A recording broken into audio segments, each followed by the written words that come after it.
Okay, well, welcome to all of our viewers for this really lovely evening where we're chatting to three authors in relation to burning issues.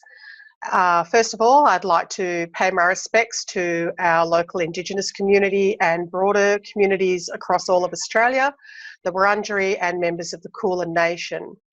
The format for tonight will be that I'm asking each of the authors, first of all, to introduce their work and give us a little glimpse of the cover, since we're not gathered at the hotel in South Melbourne where we normally meet. And then there'll be a series of questions. We're then going to ask the authors to suggest a book for you to read during the hunker down during the pandemic. And I've also got a little fun game called Pick a Number, where I'm going to pick a number between 1 and I think 35 sounds pretty good, and if your number happens to align with one of those numbers, you're going to receive a bag of crime books, which is pretty exciting. So our theme for tonight is burning issues, and it's really drawn from the recent bushfire experience that we've all lived through the 2019-2020 summer. It was an extraordinary time and only overshadowed by this pandemic that we're now also dealing with. But I would ask you all to just take a moment and cast yourselves back to one of those days or nights in that summer period. We had many people we knew, in fact, well-known authors we knew, who were travelling away from those fire scenes, not knowing if they'd get to go home to their actual house. Cities shrouded in smoke, massive impacts of health of people, and of course the loss of life. So first of all, I'd like to introduce the authors that we have here today, and I have Kimberley Starr, the author of Torched. And Kimberley, I might over to you first and ask you to give us a brief introduction to your book, and please share the cover with the audience so they know where to find it. This is the cover. I can say it's gorgeous because I think it's gorgeous and it's not my artwork, so it's not being clapping. But this is the cover. This is Torched. Beautiful. And I'm really excited because it is just about to be released in 4 days' time. So that's pretty exciting, although it's being released into bookshops that aren't open, but hopefully that'll change. It's about a woman who's a mother and a teacher and a normal member of a community whose son is accused of a really terrible crime. He's accused of arson, and he's accused of arson in bushfires which led to the death of people in his town. And it's she'll basically do anything she can to clear him. She doesn't believe he's guilty. She can't believe he's guilty, and she won't stop. She becomes quite obsessed with clearing him. So I don't really know what more information you want more than that. No, I think that's a really lovely introduction and gives potential readers a great insight to the joy of the book that you have on offer. Leisl, because you're on my right, so just going around my screen. Leisl, over to you. Can you please introduce your book? Yep, sure. My book is actually a digital book. I've just got a copy of the cover there. It's called Blazing Fear, and it's the second book in my Coldcliff Stud series. And it follows a family who lives in near Walhalla on a stud farm. And this particular book is about a doctor who moves to the town to open a new clinic and comes up against quite a bit of unexpected resistance. And she also, it is a romantic suspense novel, so she also finds herself attracted to the local stud owner of Coldcliff Stud. He's a stud himself. He is a stud himself, but he's actually suffering trauma from having lost his wife in bushfires 6 years ago. And he's just trying to do the best that he can to hide that trauma and not face it and just raise his son. So, but then fires start being set around the town. Preeta's clinic is burnt to the ground, as is her home, and some various other spots around the town, including on the Coldcliff Stud property. And so he actually has to start facing his fears, and she tries to help him. And then, you know, she also has to face her own past because it appears that the fires are being set to get at her. So that's basically what it's all about. That's a fabulous introduction and again gives readers wonderful insight to the journey of your story without giving it all away, which is really nice. Chloe, you're our non-fiction true crime contributor who has chosen a very challenging subject in the form of one of the arsonists who set fire to 2 sites down in Gippsland in 2009. So could you give us a little bit of an overview of your book, The Arsonist, please? Sure. Well, here is the cover. It's the title's The Arsonist, A Mind on Fire. And this documents as you mentioned, the 2009 fires that took place outside of Churchill and then burned through the valley. And it focuses on the police's investigation and then their arrest of Brendan Sokoloff, who was charged with arson causing death.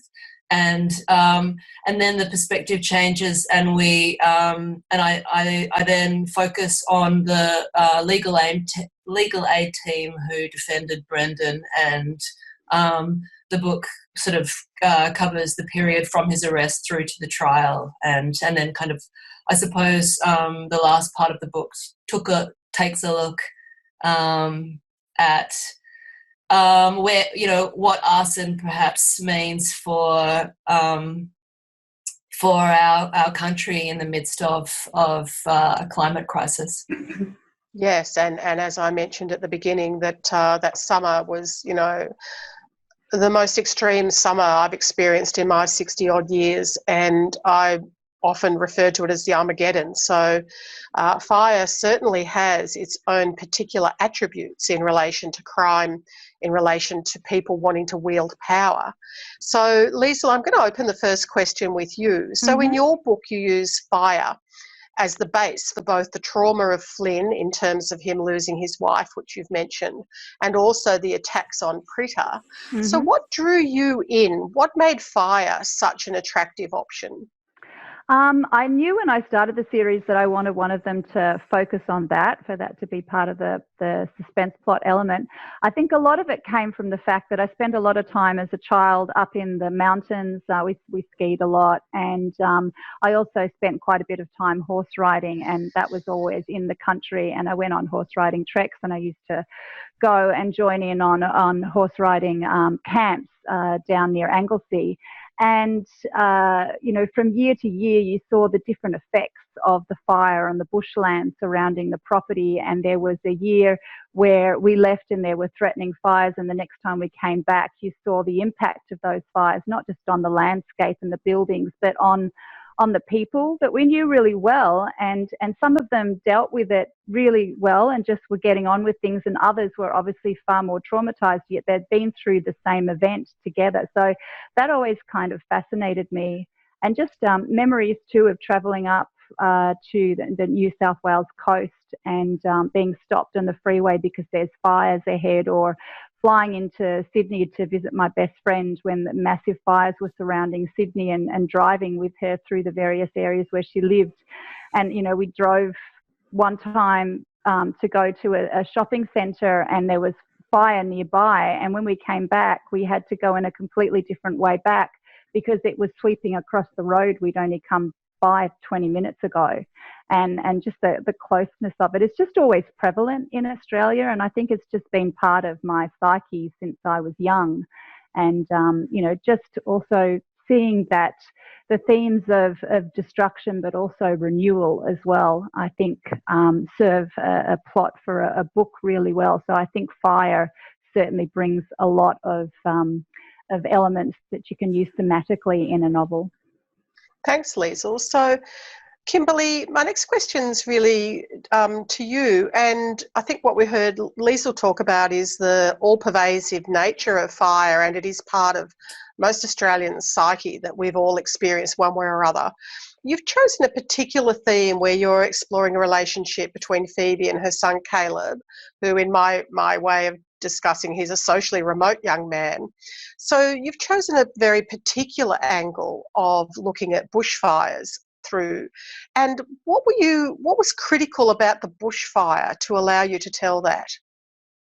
tell that story? It's an interesting question. Look, the truth is the fire came to me before the characters did. So I think that it's a relationship story. It probably ended up, the fire is at the start, and the fire, because it affects everybody, comes up again and again throughout the novel as different people relive their experiences. But it's really, it's a relationship story. It's about the relationship between the mother and her son. It's also how individual and small people's relationships are affected by the large events. When we turn on the news, it's when a fire is around, it's the big scale of it. It's what the temperature is, and it's how much destruction it causes that's on the news. And then the news cycle moves on. So we've seen that particularly this year. Just a couple of months ago, bushfires in Australia were the worst thing that could possibly have happened. And now people are considering the impact that the bushfires had is real and is still lasting on people, but we're not hearing about it. So I think that's where a novel, which is a long time thing, can have a particular voice, because you can sit back and think about it a lot more. My novel's coming out into the current bushfire world, but I've been working on it since shortly after the 2009 bushfires, and thinking about the lasting impact that tragedy and trauma has on people's lives. So certainly that's something that not just the fire, but also the fact that Caleb, who is accused of arson, is scapegoated and is blamed for the fire, and becomes the target of hatred, and his life is destroyed. And his life isn't destroyed by the fire. His life is destroyed by the way people react. And there are long-term things to think about. And I think the novel, for me, it's a form where you can do that long-term thinking and delve into the psyche of individuals at a very deep level and try to understand the impact that trauma has on people and the impact that social desire to find a scapegoat has on people.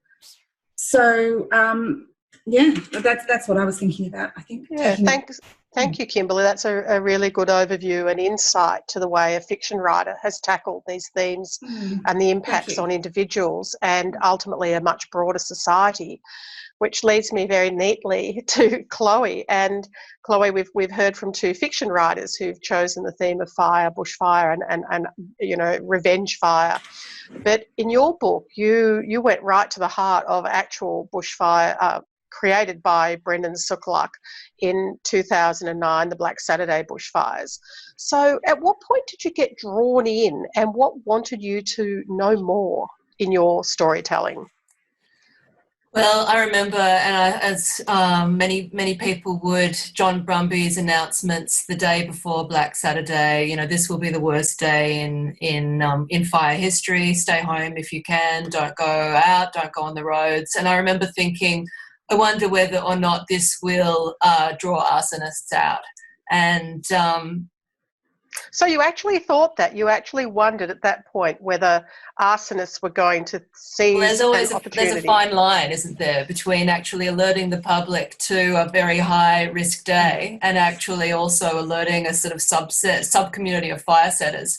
And actually it turns out that in the wake of Black Saturday, the Australian Institute of Criminology went back and analysed 280,000 grass fires, the data from different fire agencies, and found that 50% of them were believed to have been maliciously or suspiciously lit. But we actually only find 1% of arsonists. Yes. So there are thousands of fires have just burnt over what is now called our Black Summer. And, of course, we know there are a variety of reasons why those fires were lit, predominantly lightning and, failed backburning, but also there's human, unfortunately, human behaviour and, arsonists are also responsible to some extent. But on Black Saturday, I also thought, I remember standing in 46-degree weather and thinking this is a vision of our warming future.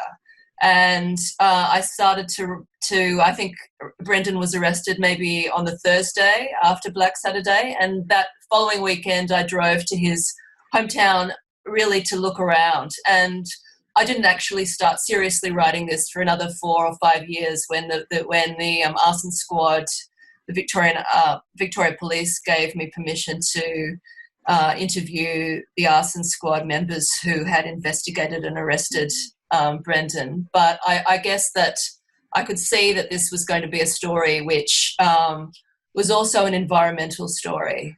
But I mean, who could have predicted that we were about to have a summer that we've just had, 20% of our forests burnt. A decade later, I know one of my statistics is 25% of the Blue Mountains range has been burnt through. It's extraordinary statistics. It's unprecedented. It's terrifying, really. It is, and sadly only overtaken by a more unprecedented arrival of... But how fascinating that actually, I mean, when you think about our cities shrouded in smoke, now we can actually see things in the distance we couldn't see. I mean, we can change our behaviour. Absolutely. If we can move quite quickly if we have to.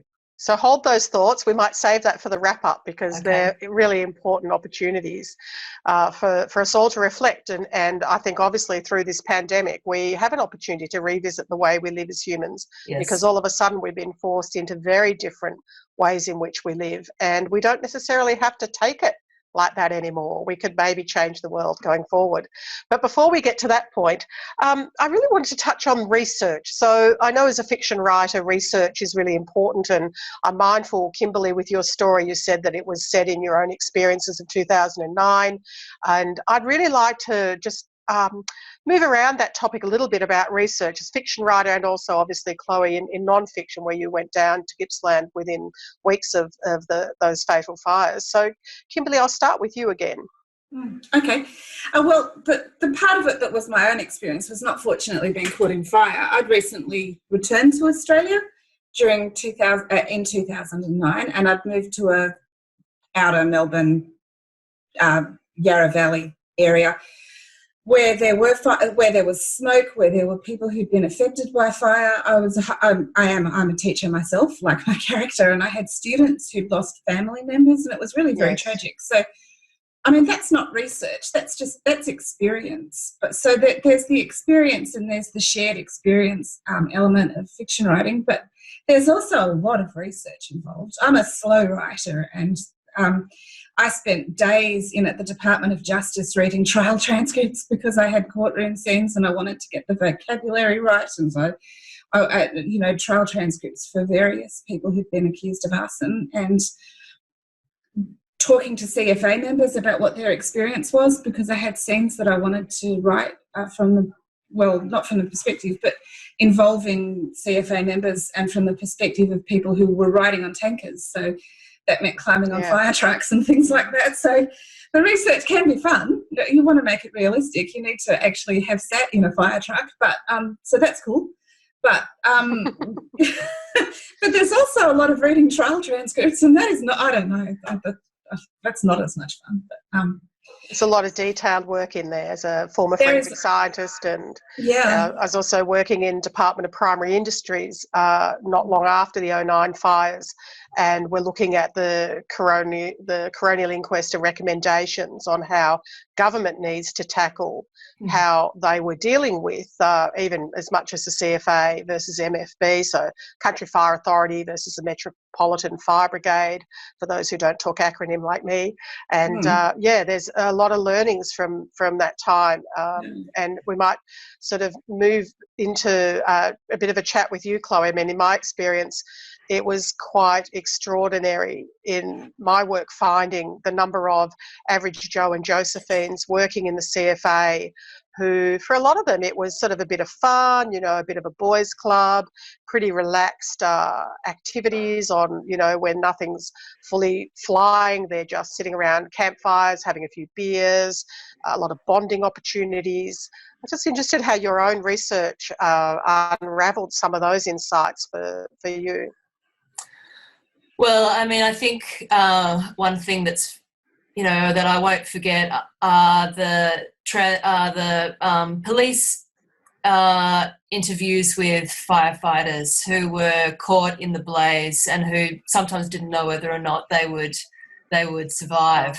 and that and who were so traumatized that they kind of, you know, often in a small town, the CFA is the sort of you know, one of the main forms of social activity, and almost a kind of you know, a place where a lot of people come together, and there are a lot of community outreach programs that sort of, you know, that is a hub for. But I was struck by the number of fireys who later said they doubted they would be able to serve again. It was just so traumatic, that fighting that fire. And I mean, I guess there's also a sort of a difficulty in terms of when you start to look at arson in Australia, because although it's very, very rare for a firefighter to be an arsonist, it isn't so rare for an arsonist to have some connection to the fire service. So I suppose that was an interesting thing for me to work through, because Brendan Sokoloff was really completely obsessed with the local CFA, who had you know, discharged him 20 years earlier, probably for setting fires. Yeah, that's very interesting insight, and as you say, that's sort of the CFA being really the hub of community. There's sort of like the footy team, the netball team, the cricket team, and the CFA, and increasingly, I think, as women have been welcomed into the ranks, and you know, a very broad range of families. You can have, you know, grandparents right through to grandchildren all serving at the same time. I'm interested in your comment also that a lot of people who participated in, you know, dealing with those fires in '09, saying that they're not sure whether they could have ever gone back again. And yet I think once these fires do visit upon community, as over the last summer, I mean, despite some interpretations, such as very high members of our political ranks, that that's exactly I don't hold the hose. I don't hold the hose, but that's exactly where everybody wants to be. Yes, incredible. I'm not quite sure that that's... Rather than Hawaii. Yeah, well, exactly. I mean, the beers are a darn sight warmer at a fire site, let me tell you. So, it's really important to be thinking about that, because it's the fire at the time, people putting everything on the line to deal with the immediate life-threatening issues and threat to property, which I also find personally a little intriguing, that so much effort is expended protecting property that, you know, maybe the value isn't that great, but that's just my personal opinion. But it's not just at the scene, it's the aftermath and the damage that takes place to the human psyche. So Leisl, over to you. We were sort of started this thread talking about research and insights to fire. So how did you tackle your task? I'm a little bit of a squirreler of information. So over the years, I've talked to a lot of people. You know, when I've gone horse riding and been in the bush, a lot of the people that I was dealing with were part of the CFA, and so just chatting with them about what that was like. And also had the luck of coming across a fire engine truck that had been on one of my horse rides, had been spiffied up, and they were taking promotional photos, and they had a whole pile of CFA members there, and they had just been setting backburning fires around Mount Buller, to try to limit that year the undergrowth possibilities of fires taking over there again. And you know, it was just really fascinating having a chat to them about all of that. And so these little bits of information just over the years kind of squirrel away in my head. But when I came to sit down to write it, I chatted to some people from the CFA. I went up to Walhalla and I talked to them about what fire was like there, you know, what they did. They actually have one fire engine up there that's actually part of their town, even though they're the smallest town. They've actually got the fire engine because it's really hard to get in there. And I also had to, do some research in regards to country GP practices and finding out about talking to ambulance officers and doctors and things about what happens if you get smoke inhalation, and if you're, in a place that's like 45 minutes, an hour away from a hospital, what happens then? What do they do? All that sort of stuff, just to try to make sure that I was covering off all my bases for all the plot points through my book. One of the things, as a former forensic scientist myself, that really strikes me about fire is that it's not a single simple act that results in the death of an individual, because you fire a bullet at someone and if you kill them, they're dead and that's pretty much it. But if you light a fire as a technique in which to harm and damage, it can become completely out of control. So in your story, Leisl, you used fire in that way to sort of as an attack. So how did you tackle that part of the storytelling? Well, I knew that I wanted the fire to be devastating on a number of levels and to really bring back some bad memories for Flynn, as much as destroy, the life that Prita was trying to build in the country town. So I once again, part of it was squirreling all the information away I do over the years of talking to people. But one of the things that really fascinated me, as I said earlier, was just different people's reaction to being in the fire, but also, my own memories of having been near or around areas of bushland and just, that roar of the fire, the physical reality of it, the heat, the horror, the smoke, the ash and the coal, the black of the coal and the trees that's left afterwards. I've ridden through bush after there's been fires, and you come back and you've got black all over your clothes and everything. So I just really wanted to squirrel into all of that and find a way of bringing it, not just about the fire, but the aftermath of it, because that's what it is for Flynn.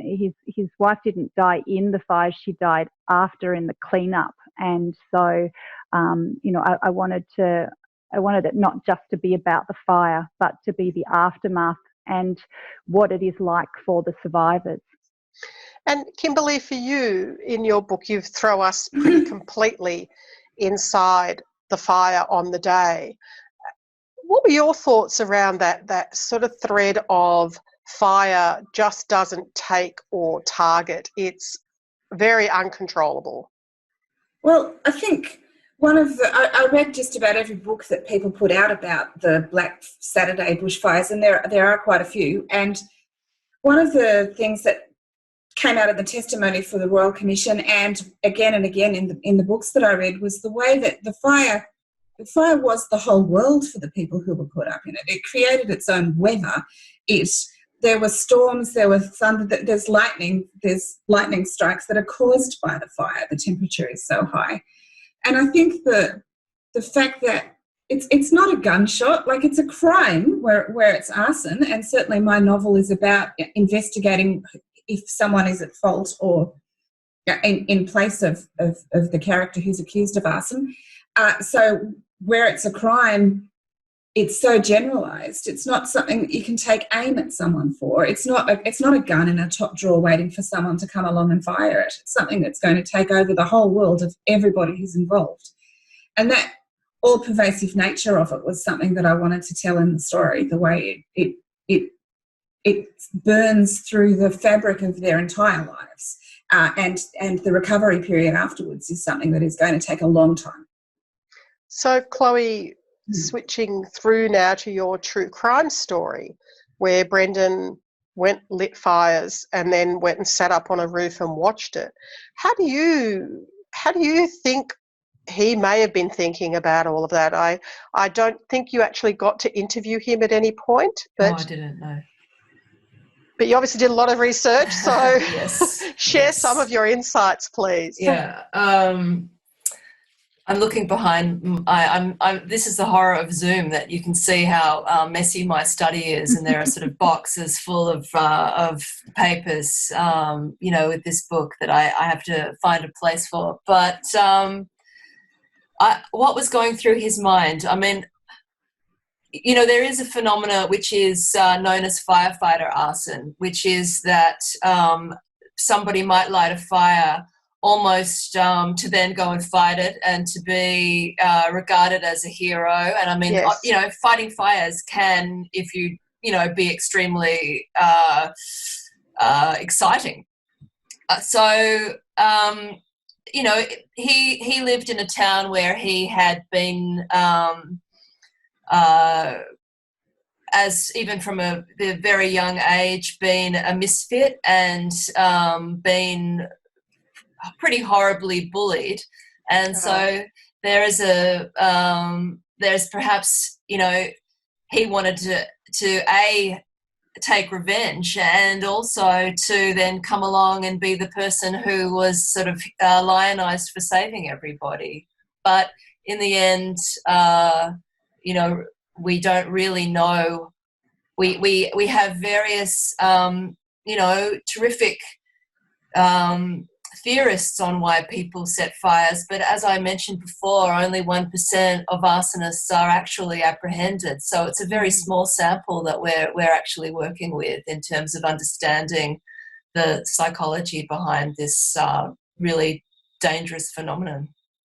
And Chloe, just thinking a little about the thread of the impact. So, I sort of touched on, you take a gun, you shoot somebody, if you manage to kill them, that one person is dead. Yeah. Certainly there are myriad people impacted by that trauma and the murder. But with a fire, so many people died in Gippsland and so much damage and havoc was wrought on the community. Did you get a sense that Brendan had any sense that that's what may have happened? Did he have any comprehension that that's actually what did happen? Well, Brendan is neuroatypical, and I actually think that often empathy, a lot of people aren't born with a lot of empathy, and it's sort of a skill that needs to be learnt. But it does seem that was not something that Brendan is particularly skilled at. And he was found to be fairly blunted emotionally. So no, I don't think he could comprehend the scale of the devastation that those fires caused in a community where actually he grew up really literally in the shadow of the Hazelwood Power Station, a place where fire is, until it was shut down 3 years ago, omnipresent. That coal under the ground there is actually this sort of substance that's just ready to combust. So that sort of seemed like another strange layer to his story. And actually that is a place where there's a very high level of deliberately set fires. As, if you look at the map of where fires have burnt in Australia in 2019 and 2020, there are a lot of them were around old mining towns. Yeah. So sort of last question in the formal questions from me is, what was the one thing that surprised you that you learnt through writing your book, Chloe? Oh God, that's just one or two. Well, I suppose, here we are. We're living on the burning continent. Here, our landscape was shaped by fire, and our future will be shaped by fire. And I think it's, how do we as a society kind of come to grips with this and perhaps have a sort of slightly more mature understanding of what we need to do. How do we live with fire, in a way that, keeps us and the land safe. And Leisl, in writing your book, what would you think was the single thing or a big learning for you in relation to the theme of fire and putting this book together? I think it was mostly more in regards to when I was researching who my fire setter was going to be, like why he was setting fires, and I was looking into the different psychologies for what makes people set fires, and Hollywood and the media would have us think that all fire setters are pyromaniacs, and so I kind of went in thinking, is that who this person is going to be, to discover that it's actually a really, really rare diagnosis, and that there are a lot more instances. I mean, as Chloe says, very, very few people are actually caught, but those that are usually have are usually not pyromaniacs. They usually are not neurologically norm. They usually have some kind of social or behavioural issues, and they very often, even with that, still are doing it more from a criminal point of view than because they are fascinated by fire. They're setting it to do something criminally, but because it also creates the most amount of destruction. So that was surprising to me. I just thought that people who set fires were perhaps you're just fascinated by them, because why would you set fires for, with the destruction that we all see regularly every summer happening? Why would you set fires unless you had some, mental urging to do so? But that's just not the reason why a lot of the people who've been caught have actually set the fires. So that was the most surprising to me. The second thing was just how eerie it can be when you are writing about fire and writing a fire scene to, late in March, to turn the television on and discover that there's an actual fire coming down on the town where you've set your story. And that's just like, that freaked me out. I stopped writing for about a week after that until I kind of got over the fact I was writing a fire scene around the town of Walhalla, and Walhalla was threatened by fire at that same time. So, wow. But it just showed me how prevalent fire is. That I was writing a novel set there because fire has been part of the history of that area, but I certainly didn't expect it to crop up while I was writing the novel. Next book, you have to be about somebody sort of, winning Tats Lotto or something. Yeah, absolutely. Somebody who might think that having more money will make them a happier person, of course. And Kimberley, what about you? The thing I was most surprised by, well, my character is a historian. That's her background before she went into teaching, and she's very interested in ancient Rome, which gave me the opportunity I couldn't leave Nero out because of the, accused of burning Rome. And once I got into researching Nero, I was just, and this is deliberately in counterpoint to people who've spoken about Australia's future, which no doubt will be formed by fire, but fire has been part of our past as well. And when I was looking at Nero, I found most of the research suggests he wasn't anywhere near Rome when it was on fire, although there were very political reasons for him to want it burned. But also I found a lot of things that were really similar to modern day, like his wife, Poppy, who was kind of like the Kim Kardashian of ancient Rome. It's kind of like Nero was Kanye having made the Roman White House, and Kim Kardashian, Poppy, had her own perfume. And Nero wanted to kill his mother. And I read this story where his mother was out on this boat that he had sent her on, and the boat was meant to collapse and she was meant to drown. But and the boat did collapse. There was this storm, the boat collapsed. His instruction was if she was alive in the water, she was to be killed. This is Nero talking about his mother. And so it really played into the mother and son. That was my main storyline. But so his instruction was his mother was to be murdered. But the difference between that day and now that was really, really interesting was his mother's face was on coins, but nobody really knew what she looked like. There wasn't an Instagram. So yes. her maid said that she was Nero's mother. So she got killed instead, and Nero's mother survived. And that ancient intrigue, that ancient attempt at crime, that really, really interested me. And I don't know how to put this in the story, and I worked on it for ages, but that was the biggest surprise. And in the end, it had so many resonances with the story I was writing and with my character being a historian that I found, and it was so interesting. And the risks of impersonating somebody else. Yeah. And the possibilities that we've lost as well, because these days everybody knows what people look like down to really, tiny details. But in those days, people were just a face on a coin. So yeah. So we've got 2 more tasks ahead of us before we close up for the night.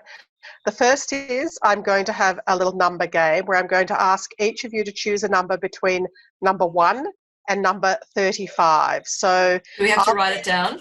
No. You just have to tell me the number, and then I will decide who on my special list will get a parcel of books, crime books, to the value of around $150. So, Kimberley, you're in my top left, so I'll go with you first. Okay, I'm in my centre. I didn't know that. I'm going to go with 23. Okay, so I'll work out who that is. The way this is listed, it's not easy. I'll have to count down. Okay, so I've got number 23. That's okay. We'll keep going with that, and then I'll get a number from Leisl. I'll go with 16. 16. And Chloe, a number for you? 5. Number 5. So I've got number 23, 16 and 5. I will now count through my list and work out who wins these packages of beautiful books. And while I'm doing that, I will over to you again, Kimberley, then Leisl, then Chloe, to give a recommendation for what you would recommend our viewers read. Our viewers are going to be picking this up on Sunday, the 26th of April. So give them an idea of what's a great lockdown book for the pandemic. Yeah, okay, great. Well, I've got a whole series of books, so there's plenty of reading. It's what I have been reading, and I thought, I can't mention that, it's too old. And then Margaret Atwood said the same thing, and I thought, if Margaret Atwood can say it, I can say it. And this is what I'm going to say. Agatha Christie. They are, it's crime, there's a plot, it's serious, it's escapist. You can go to Turkey on the Orient Express, or you can go down the Nile in Egypt, and there's a Caribbean mystery. You can go to France, and I just find that that's perfect escapism for me. One particular, the first Agatha Christie I ever read, I would have been about 10 years old, was called Cat Among the Pigeons, and it was set in a school. And I'm a school teacher, and at the moment I'm stuck at home. So even that's not France or Turkey or Egypt, but it's still an escape to a more normal sort of life. So that's what I'm doing. Beautiful. Thank you. Leisl, Um, what's your I'm recommendation? I'm going to recommend a series too, because I'm a series reader and a series writer. So it's one of my. She's actually got 2 writing names, but she writes a crime series set in the future. It's J.D. Robb's In Death series. It starts with Naked in Death, and she's about to bring her 51st Naked in novel out this year, so 51 novels. It's just incredible. And yeah, they're just fascinating sort of police procedural set in the future, and have a really romance writer, have a really hot romance in there as well. So yeah, that's my recommendation, J.D. Robb's In Death series. Thanks, Leisl. And Chloe, what would you recommend? Well, what I'm going to read next is Jess Hill's book, See What You Made Me Do, which won the Stella Prize a couple of nights ago. So not necessarily escapist, but, very much about crime. So I think the sisters should support that prize and Jess. Yeah. That's on my to-be-read list too, I have to say. Yes, I think that's right. Great insights. So what are you working on now, just to close us out? Chloe, what's on your radar? What are you typing, thinking about? I'm working on a book which is sort of it's actually about a family member who had cancer, and I'm working on a book which is sort of talking to my children about looking at children's literature, actually, that's part of the mess behind me, from J.K. Rowling to the Grimms, and how they dealt with death, and how what we can learn in terms of stories to tell our kids about that. And actually, I've got to hurry up, because during a pandemic, it's become quite relevant. Yeah, well, sounds like a timeless piece that will be of great value.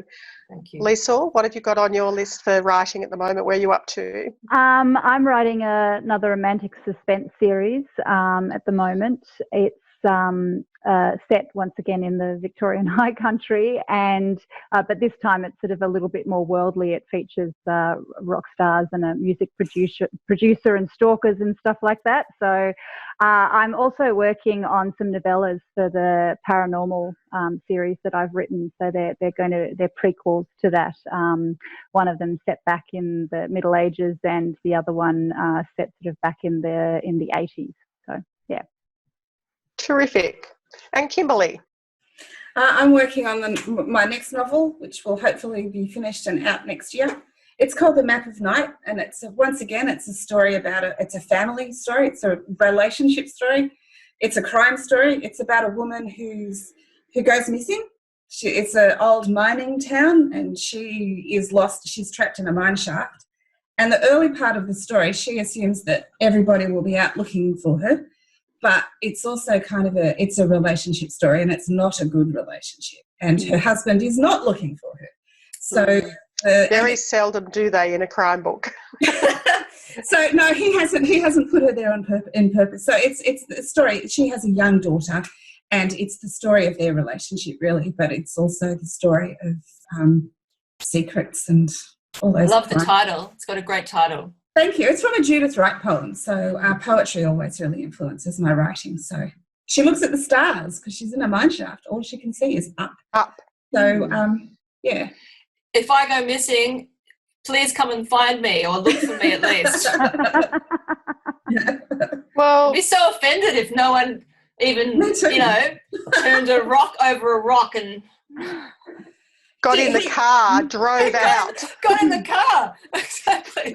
Yeah, well, he has reasons for not wanting her to come back, so it's kind of convenient. Yes. My husband does too, but still. I think a lot of husbands do at this time of the year, and wives. Yeah. We're all in lockdown. Yeah, they'd like somebody to go missing. Yeah, right. So look, I just personally want to really thank you all, Chloe, Leisl, Kimberley. You've been fabulous authors to interview this evening.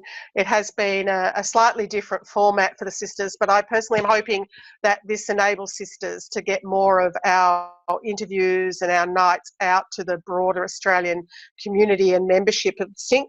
I'd like to very much thank Carmel for her incredible ongoing hard work, and I know it's been a hell of a lot more work in the lockdown, so silent claps to Carmel for being amazing. Thank you to all of the conveners of Sisters in Crime. I know how hard that gig can be, and particularly Kelly tonight for helping to hook us up, making sure there's no feedback, telling us to sit where we need to sit, giving us the password and everything else. So on that, congrats to those 3 randoms who are going to get packages of books.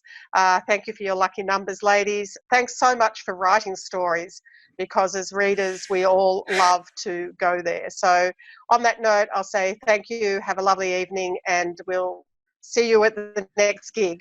Bye. Thank you, Maggie. Thank you too, Maggie. Thank you.